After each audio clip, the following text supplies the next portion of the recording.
এবার ঈদেও হয়নি ফেরা ঘরে,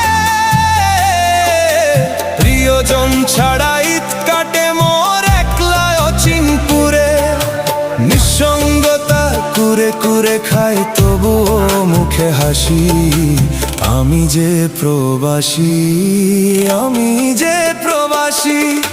সবাই ভাবে প্রবাস মানে